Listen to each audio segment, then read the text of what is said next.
नमस्कार, मी पंजाब डक. आज आहे 21 जुलै 2025.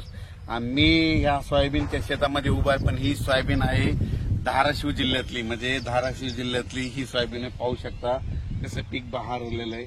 तर इतके जोरात पीक आहेत, म्हणजे हे धाराशिवकडले.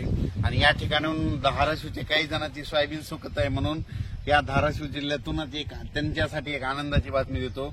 आज 21 तारखेला म्हणजे संध्याकाळी रात्रीच्याला विजेच्या कडकडासह ठिकठिकाणी तुमच्या धाराशिव जिल्ह्यामध्ये पाऊस येणार आहे, म्हणून ही धाराशिव जिल्ह्यासाठी आनंदाची बातमी.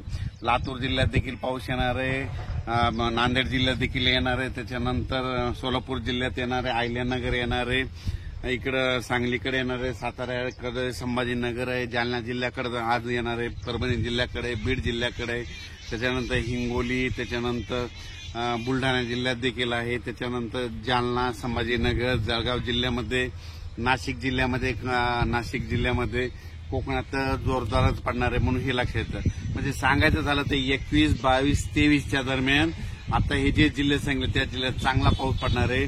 म्हणजे ज्या पट्ट्यात पाऊस नव्हता, विशेष म्हणजे धाराशिव जिल्ह्यातले सोयाबीन सुकत आहे, तिथं नव्हतं, म्हणून खास धाराशिव जिल्ह्यात हे पीक पद्धती बघू शकता.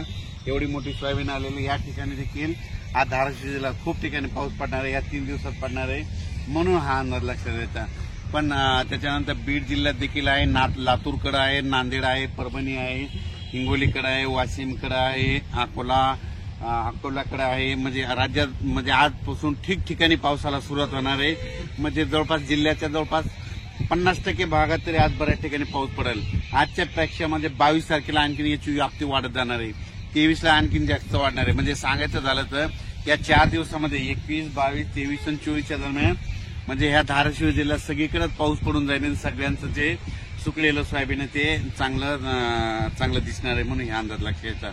अचानक वातावरणात बदल झाला तर लगेच एक मेसेज दिला जाईल. पण राज्यामध्ये आता 21 पासून ते 28 जुलैपर्यंत 8 दिवस दररोज वेगवेगळ्या भागात पाऊस पडणार आहे आणि संपूर्ण जिल्ह्यात सगळीकडे पडून जाणार आहे 8 दिवसात, म्हणून हे अंदाज लक्षात येतात. एकदा सगळीकडे पडणार नाही, आज काही ठिकाणी पडून, उद्याच्याला काही ठिकाणी पडून, परवाच्याला काही ठिकाणी पडून पाऊस येणार आहे, म्हणून हे अंदाज लक्षात घ्यायचा. अचानक वातावरणात बदल झाला तर लगेच एक मेसेज दिला जाईल. धन्यवाद.